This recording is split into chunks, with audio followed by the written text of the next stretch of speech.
This hairdryer is probably the most unusual I've ever had. So it folds up very small for travel, and the handle just pops out like this, which is pretty cool. And then it's got the off-on button here. There's the settings, and here's the cool shot button. And it has, the attachments are magnetic, which I find really cool.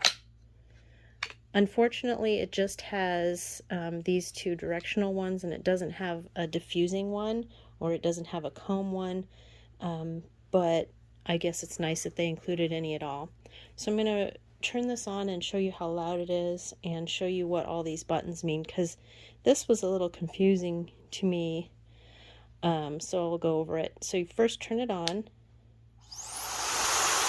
There is a delay, which is kind of weird.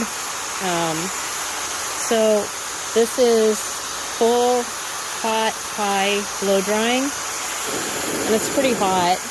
And then cool shot activates right away, and you can see it's blinking. So next is low, and you've got two settings for low, and I think it's just whether you want medium heat or high heat, because I can't tell a difference other than that. You can also use the cool shot with either one of those. Same here. Oh, I'm sorry, that was medium and this is low. So you've got high, medium, and low, and you've got two settings on the low, and the cool shot button works with that as well. And then this is the most interesting button, the one with the two arrows. This one you have low, medium, and high.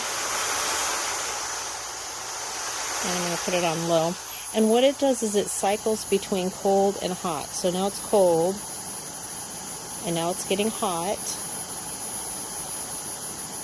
Still hot. Oh, now it's cycling cold. Cycling cold. Cycling cold. Oh, now it's getting hot again. So you can see what a cycle is like. So that's pretty interesting. And then of course the back pops off, and that's how you clean. So yeah, pretty cool.